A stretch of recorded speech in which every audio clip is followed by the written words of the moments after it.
The November 12, 1944, Warsaw, Poland, the silence before the sirens. She stands at the chalkboard, her trembling hand still clutching a piece of broken chalk. White dust falls from her fingertips and vanishes into the cold air. Outside, the city burns in fragments. Inside this small basement classroom, hidden beneath a destroyed pharmacy on Marszałkowska Street, 12 children sit with wide, unblinking eyes. They range in age from 5 to 11. Some are orphans, some have parents who will never return. One girl wears shoes too large for her feet, stuffed with newspaper to keep them on.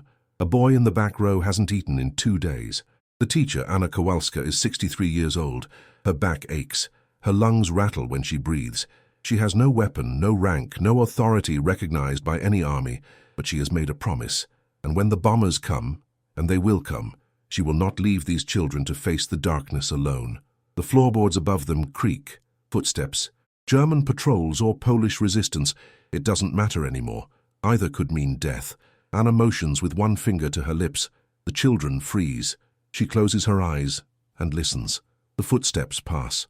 She exhales, a slow, controlled breath that tastes like dust and fear. Then she returns to the lesson. Arithmetic, simple counting. The doctrine that learning, any learning, is an act of defiance against a regime that wants Polish children to know nothing beyond obedience. Her voice is steady, warm, a whisper that feels like a lullaby in the mouth of hell. If stories like this move you as deeply as they move me, subscribe to the channel and tell me in the comments where you're watching from. These forgotten stories deserve to live again, and your voice helps make that happen. Anna Kowalska was not born a hero. She was born in a small village near Krakow in 1881, the daughter of a blacksmith and a seamstress. She became a teacher because it was one of the few professions open to women of her generation, and because she loved the sound of children's laughter, the way it cut through the weight of the world like sunlight through storm clouds. For 30 years, she taught in Warsaw's public schools. She taught grammar, history, mathematics, geography. She taught children to read, to think, to question. She married once, briefly, to a man who died of tuberculosis in 1920. She never remarried. The children became her family. The classroom became her church. And when the Germans invaded Poland on September 1st, 1939, and declared that Polish schools would be closed, that Polish children would receive no education beyond the most rudimentary instruction in servitude, Anna made a decision that would define the final years of her life. She would continue teaching, in secret, in defiance, in the only way she knew how to resist. Before the war, Anna lived in a modest apartment on the 3rd floor of a building near the Vistula River. She woke each morning at 6, brewed weak tea, and walked 20 minutes to her school. The routine was sacred, predictable, safe. She had a small circle of friends, other teachers, a librarian, a doctor who lived on her street. On Sundays, she attended Mass. She was not particularly religious, but she found comfort in the ritual, in the repetition of prayers that connected her to something larger than herself. She dreamed of retirement, of spending her final years reading novels in a quiet room, of visiting her sister in the countryside. She dreamed of peace. But peace, like so many dreams in Europe during those years, was a fragile thing. It shattered on a Friday morning in September, when German tanks rolled through the streets of Warsaw and the sky filled with smoke. The war arrived not as a distant rumor, but as an immediate, visceral presence. Bombs fell on the city with mechanical precision. Buildings collapsed. Fires raged. The air smelled of burning wood, burning flesh, burning paper, the accumulated knowledge of centuries going up in flames. Anna's school was commandeered by German forces, turned into a barracks. The headmaster was arrested. Several of her colleagues fled the city. Others simply disappeared. Anna stayed. She moved through the rubble like a ghost, searching for her students, for their families, for anyone who had survived. She found some of them living in cellars, in destroyed apartments, in makeshift shelters cobbled together from debris. The children were hungry, terrified, silent in ways that children should never be silent. Their eyes held a kind of ancient weariness, as if they had aged decades in a matter of weeks. By October 1939, the German occupation authorities had issued a series of decrees designed to obliterate Polish culture. Universities were closed, libraries were burned, teaching in Polish was forbidden. Heinrich Himmler, the head of the SS, articulated the Nazi vision with chilling clarity in a memorandum written in May 1940. The sole purpose of this schooling is to teach them simple arithmetic, nothing above the number 500. writing one's name, and the doctrine that it is divine law to obey the Germans. The goal was not merely conquest, but erasure, the systematic destruction of Polish identity, Polish history, Polish language. Children were to be raised as servants, as laborers, as obedient subjects of the Third Reich. Education, the Nazis understood, was dangerous. It cultivated independence, critical thinking, resistance, and so it had to be eliminated. But Anna Kowalska did not accept this future. Neither did thousands of other Polish teachers who, in the face of death, made a collective decision to defy the occupation. They formed the secret teaching organization, Tajna Organizacja Nauczycielska, known by its initials, TON. It was one of the largest underground educational networks in history, eventually reaching over 1.5 million students at the primary level and 100,000 at the secondary level. Teachers risked their lives daily. The penalty for teaching was arrest, torture, execution. The penalty for being caught as a student was the same.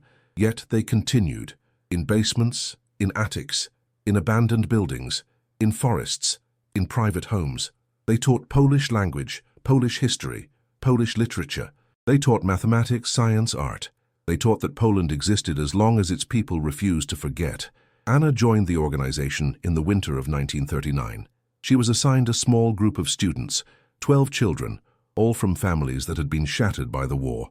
Some were Jewish children whose parents had been taken to the ghetto. Some were the sons and daughters of resistance fighters, of executed intellectuals, of people who had simply been in the wrong place at the wrong time. The children met in a basement beneath a destroyed pharmacy on Marszałkowska Street. The space was damp, cold, lit by a single kerosene lamp that Anna carried with her each day, hidden beneath her coat. She taught in whispers. The children learned in silence. Every footstep above them was a potential threat. Every knock on a door could be the Gestapo. Every lesson was an act of extraordinary courage. The impossible situation came on November 12, 1944, during the brutal aftermath of the Warsaw Uprising. The city was a wasteland. 90% of its buildings had been destroyed. The remaining population, those who had not been killed, deported, or forced to flee, lived in the ruins like rats, scavenging for food, for water, for warmth. The German forces, enraged by the Polish resistance, had embarked on a campaign of systematic destruction. They burned entire neighborhoods. They shot civilians in the streets. They hunted down members of the underground with fanatical intensity. And on that particular day, November 12th, they launched a series of bombing raids on the districts where pockets of resistance still held out. Anna's basement classroom was directly in the target zone. She heard the planes before she saw them, a low, growling rumble that seemed to come from the earth itself. The children heard it too. Their faces went pale. One girl began to cry, a soft, choked sound that she tried to stifle with her hand. Anna moved quickly. She extinguished the kerosene lamp, plunging the room into darkness. She gathered the children close, arranging them in the deepest corner of the basement, beneath a heavy wooden table that had once belonged to the pharmacy above. She told them to lie flat, to cover their heads, to stay silent no matter what they heard. Her voice was calm, steady, the voice of a teacher giving instructions for a simple exercise, but her heart was hammering in her chest, and her hands were shaking so badly that she had to clasp them together to keep them still. The first bomb fell 3 blocks away. The explosion shook the building. Dust rained down from the ceiling. The children screamed, and Anna pressed herself over them, her body a shield, her arms wrapped around as many small bodies as she could reach. She whispered to them, fragments of prayers, snatches of lullabies, promises that she could not keep. The second bomb was closer. The third was so close that the walls cracked and the floor buckled, and for a moment Anna believed that they would all be buried alive. She thought of her sister, of her students from before the war, of all the ordinary moments that had once constituted a life. She thought of the small acts of kindness that go unrecorded, the quiet courage that exists in the spaces between history's grand narratives, and then, in the midst of the chaos, she made a decision. If the building collapsed, if the bombs kept falling, she would not leave the children. She would not run. She would stay with them until the end, whatever that end might be. It was not a dramatic decision, not a moment of cinematic heroism. It was simply a choice made by an old woman who understood that some promises are more important than survival. The bombing lasted 23 minutes. When it finally stopped, the silence was worse than the noise. Anna lay in the darkness, her body aching, her lungs filled with dust. She could hear the children breathing. quick, shallow breaths that told her they were alive. Slowly, carefully, she began to move. She lit the kerosene lamp with trembling hands. The basement had held. The walls were cracked, the ceilings sagged, but they were intact. One boy had a cut on his forehead. A girl had twisted her ankle. Otherwise, they were unharmed. Anna looked at their faces, dirty, tear-streaked but alive, and felt something break open inside her chest. Not despair, but something close to it. A recognition of how fragile everything was, how easily it could all be taken away. In the days that followed, Anna continued teaching. The lessons became shorter, more sporadic, as the danger increased. German patrols swept through the ruins, searching for survivors, for resistance fighters, for anyone who could be used or eliminated. Anna moved the children from location to location, always one step ahead of discovery. She found food where she could, scraps from abandoned buildings, donations from other members of the underground, her own dwindling rations. She taught them not just arithmetic and grammar, but survival, how to move silently, how to recognize the sound of different footsteps, how to hide, how to wait, how to hope. The turning point came on a grey afternoon in early December. Anna and the children were sheltering in the remains of a burned-out church. They had been there for 3 days, huddled together for warmth, surviving on boiled water and a few crusts of bread. Anna was teaching the alphabet to the youngest children when she heard voices outside. German voices, sharp, authoritative, moving closer. She motioned for silence. The children obeyed instantly, their small bodies going rigid with fear. Anna crept to the edge of the church and peered through a gap in the rubble. A patrol of 6 soldiers was moving through the street, checking buildings, looking for hidden caches of weapons, for underground fighters, for anything of value. They were methodical, efficient, terrifying in their precision. One of the soldiers broke away from the group and began walking toward the church. Anna's heart stopped. She turned back to the children, her mind racing.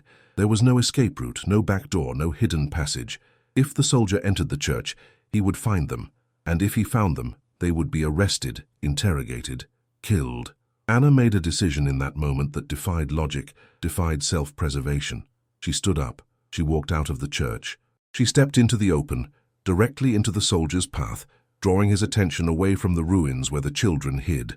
The soldier stopped, surprised. He was young, no more than 20, with a thin face and tired eyes. He raised his rifle, pointing it at Anna's chest. She stood perfectly still, her hands at her sides, her face calm. She spoke to him in German, broken, halting German that she had learned decades earlier in school. She told him she was looking for her daughter, that she had become separated from her family during the bombing, that she meant no harm.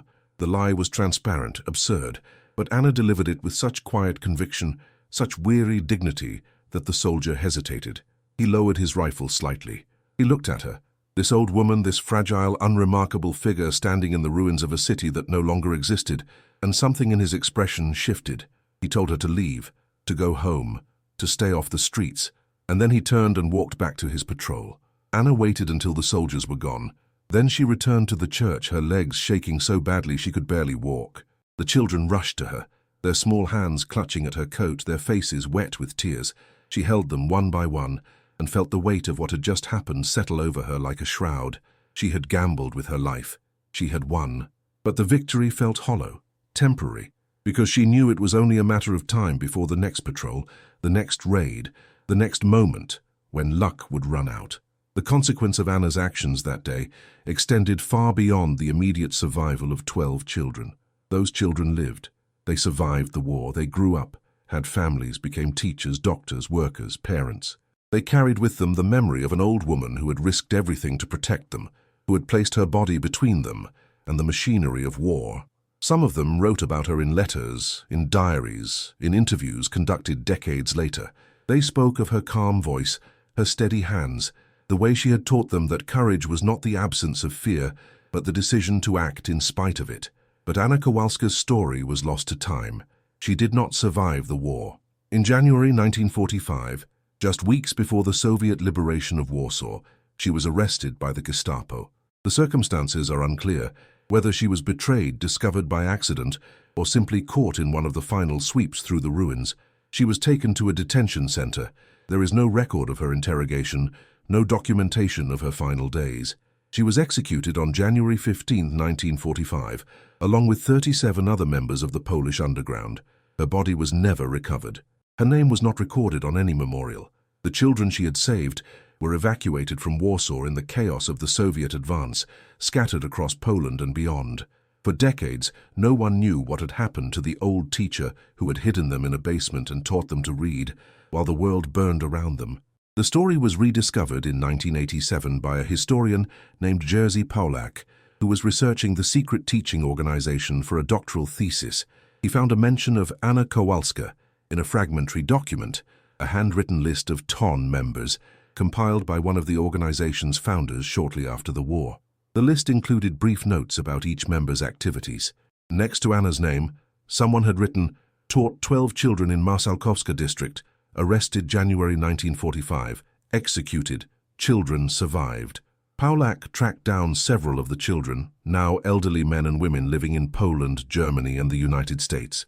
He interviewed them, recorded their memories, pieced together the fragments of Anna's story. What emerged was a portrait of extraordinary, unassuming heroism, a woman with no resources, no power, no protection, who had chosen to act because the alternative was unthinkable. One of the children, a woman named Ewa Kowalczyk, told Paulak that she still remembered Anna's voice. "It was soft," she said, "but it carried. Even when we were whispering, even when we were terrified, we could hear her. She made us believe that learning mattered, that we mattered. She gave us something to hold on to when everything else had been taken away." Another child, a man named Tomasz Wisniewski, described the moment when Anna had walked out of the church to confront the German soldier. "I thought she was going to die," he said. "I was sure of it, but she didn't. And because she didn't, we didn't.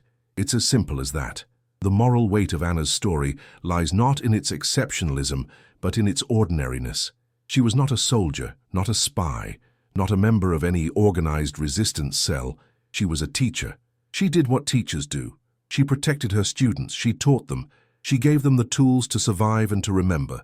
In a war that killed millions, that obliterated cities and cultures and entire ways of life, her actions seem almost insignificantly small, but to the 12 children she saved, her actions were everything. They were the difference between life and death, between memory and erasure, between hope and despair. The history of World War II is often told through the lens of great battles, strategic decisions, the movements of armies and the calculations of generals.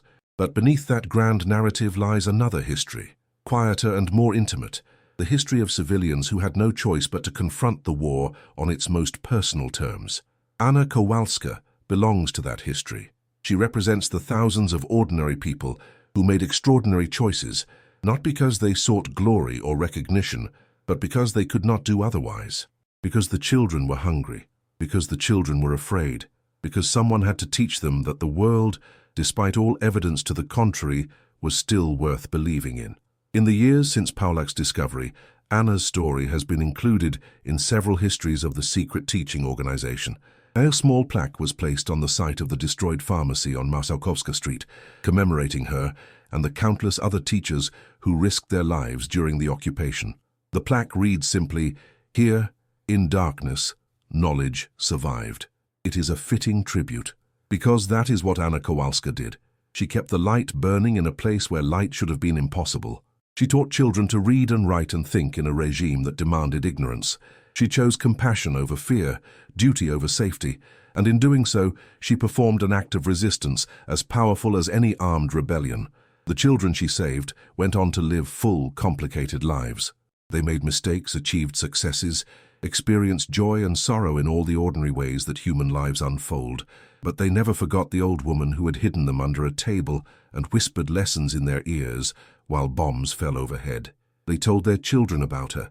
Their children told their children. And now, more than 80 years later, Anna Kowalska's story is being told again, not because she was famous, but because she was forgotten, because the most important acts of courage are often the ones that leave no trace, no record, no monument. They exist only in memory, passed from one generation to the next like a fragile, precious inheritance. Anna Kowalska did not change the course of the war. She did not defeat armies or topple regimes. She did something smaller and infinitely more difficult. She looked into the eyes of 12 terrified children and made a promise. And then, day after day, in the face of hunger, fear, and the constant threat of death, she kept that promise. She taught them. She protected them. She gave them a future when the future seemed impossible. That is the measure of her heroism. not in grand gestures, but in small, relentless acts of care, not in the history books, but in the quiet spaces where memory and love intersect. The lesson of Anna's story is not that individuals can single-handedly change the world.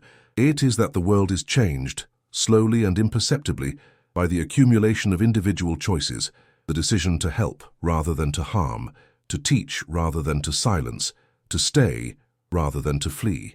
In a time when cruelty was systematic and industrialized, when entire nations were mobilized for destruction, Anna Kowalska chose a different path. She chose the children, and in choosing them she chose hope. Not the naive hope of a happy ending, but the harder, more enduring hope that even in the darkest times, even when all seems lost, there are people who will stand in the gap and refuse to let the light go out completely. This is the story of a teacher who hid 12 children under her classroom while bombs fell. It is a story of forgotten courage, of quiet resistance, of the small acts that sustain humanity when everything else has failed. It is a story that was almost lost, but it was found again, pieced together from fragments and memories, and now it lives. Because stories like this, stories of ordinary people who did extraordinary things, are the ones we need most. Not to celebrate war, but to remember what it costs. Not to glorify violence, but to honor the ones who chose a different way.